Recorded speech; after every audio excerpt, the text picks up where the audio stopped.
Super Mario 64 was a Japan release at first and came to America 3 months later. During the localization process, some interesting changes occurred, and in this video, I'll be comparing the two. You'll see the original Japanese with an English translation, followed by the official English translation. So let's get right into it with the course names. Omohe no Senjou, Baban Battlefield, Batan King no Toride, Womp's Fortress, Kaizoku no Irie, Jolly Roger Bay, Samui Samui Mountain, Cool Cool Mountain, Teresa no Horror House, Big Boo's Haunt, Yami ni Tokeru Doukutsu, Hazy Maze Cave, Fire Bubble Lando, Lethal Lava Land, Achichi Sabaku, Shifting Sand Land, Water Lando, Dire Dire Docks, Snowman's Lando, Snowman's Land, Mitsubita City, Wet Dry World, Takai Takai Mountain, Tall Tall Mountain, Chibideka Island, Tiny Huge Island, Tick Tock Rock, Tick Tock Clock, Rainbow Cruise, Rainbow Ride. From the start here, we can see that while many level names are identical, Nintendo of America took some creative liberties when localizing the game. Most level names alliterate in English, which means that each word begins with the same letter. This doesn't happen anywhere in the Japanese version, and thus this is where the vast amount of differences lie. For example, Dire Dire Docks is in Japanese Waterland, and Lethal Lava Land is simply Fire Bubble Land. Jolly Roger Bay seems to be pulled out of nowhere, as the Japanese is simply Pirate Cove. Many mission names are also slightly different. And since there are so many mission names, rather than looking at each mission individually, we're going to look at them one stage at a time. So let's start off with Baban Battlefield. Most of the mission names in this stage are fairly identical, but the one that stands out to me the most is the last one. Apparently, the gate that we see is meant to be a doghouse, but one has to ask, how would the poor Chain Chomp even fit inside it? Who designed this thing? Also, while we're here, I wanted to show you that the sound of Chain Chomp in Japanese is different, to say the least. Also, the only other change worth mentioning is Koopa the Quick has a specific name in English, whereas in Japanese, he's simply referred to as a Koopa like any of the others. Number 2, Womp's Fortress. In this stage, mission names such as the third and the sixth one are a bit more direct clues than the English names. For both missions, the game quite literally tells you, "Hey idiot, use the cannon." This saved me a lot of time as a kid. The fifth mission has probably the most comedic title out of all the missions in the game. My initial translation was "Stone into the Birdcage," which confused me at first until I learned that stone in Japanese is a sports term for the curl stone, as in the sport. So the implication is that you are literally curling Mario into the birdcage. Certainly paints a picture. Number 3, Jolly Roger Bay. Nothing spectacularly different in this stage, though the Japanese suggest that unagi is a moray rather than just an eel, and is, as before, more direct when it comes to the last star. But other than that, this stage is pretty much the same. So, let's move on to number 4, Cool Cool Mountain. I almost expected Star 1 to be something like Into the Cabin, but it actually ended up not being very different at all. Star 2 is identical, as is the fourth one. The Big Penguin race seems slightly more high stakes. The snowman's head star is probably the most literal out of all of them.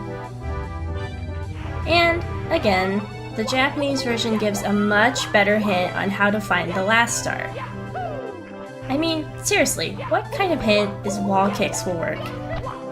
Do you know how long I spent looking for that Number 5. Big Boo's Haunt. Unexpectedly, the only star that was different was the 8 red coin star. As in previous stages, these stars have identical titles. One has to ask, though, is Nintendo going to be okay? Is this a secret cry for help? I'm a bit worried. Number 6. Hazy Maze Cave. Dory gets a name drop in the Japanese version, where her name is revealed to be Doshi. Doshi, short for Doshi Doshi and Yoshi, could potentially mean Plump Yoshi, which leaves me wondering if Dory and Yoshi are related in some way. Watch for Rolling Rocks also has a much better hint. Nintendo of America could learn a thing or two from Nintendo of Japan. Number 7. Lethal Lava Land. In this stage, the Japanese titles are much more to the point and aren't as colorful as the English names. Nothing too silly or out of the ordinary, however. Number 8. Shifting Sandland. The first star gives a name to the big bird, Django. In English, his name is Klepto, which comes from the word kleptomaniac. This word refers to someone who cannot help but steal things.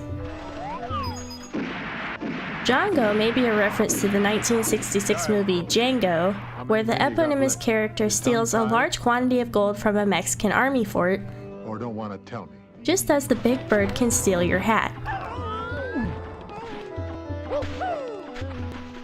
The fourth star is clumsily written like a Dear John letter, so I totally understand why it got changed in English to stand tall on the 4 pillars. Number 9. Dire Docks.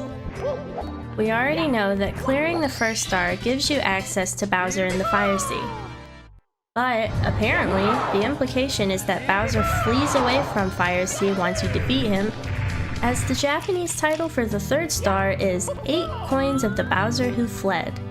This likely got renamed because, obviously, you can go back into the level without needing to complete Fire Sea first. The last star, Collect the Caps, uses a grammatical construction in Japanese that sort of implies, collect all of the caps and something might happen? It's not a command like in English, just more of a gentle suggestion. It's as though the game wants to say, we're really sorry for calling you an idiot earlier, but may we offer a hint? Number 10. Snowman's Land. Some of these titles are weird. The first star suggests that you're actually standing on the snowman's forehead. The third star is trying to sound sophisticated by using French vocabulary, perhaps implying it's some kind of ice art. But what's most interesting to me is the last star, which reveals that the inside of the igloo is actually the Spindrift's home. Also, the name for Spindrift in Japanese is hua hua, which literally means floaty, and I think it's just so cute. Number 11. Wet Dry World. Since the Japanese name for this level is Flooded City, I'm not surprised that the second star is originally top of the city. For some reason, this is written as English rendered in Japanese. The first star describes the little lifts up here as mini lifts rather than arrow lifts, a change that seems kind of arbitrary. And speaking of arbitrary changes, the fourth star also randomly becomes Express Elevator compared to the original Chain Link Elevator. The other stars remain the same, however. Number 12. Tall Mountain. A lot of stars here are totally different. The second star reveals that the monkey's name is Ukki, in English referred to as Ukiki, which is the onomatopoeia for the sound that a monkey makes. Also warns you that this monkey is up to no good well in advance. Mischievous little shit. The slide star is made much more obvious with the name Mountain Slider rather than Mysterious Mountainside. Whoever was naming these stages was a big fan of the word mystery. Again, we get another star that's just a gentle suggestion. Look around from the bridge. But then immediately we're back to being yelled at with "Fly to the lone mushroom in the cannon, you idiot."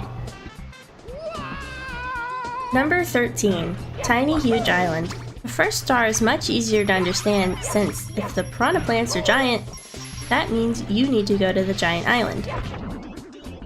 The other star names are mostly the same except the last one, which is simply Angry Wiggler. Number 14. Tick-Tock Clock. I think that the first star got mistranslated as the Japanese suggests that something is winding around or potentially being taken everywhere. The idea is that you are intended to climb up the clock to this cage, which takes you literally winding around the whole level in circles to get to it.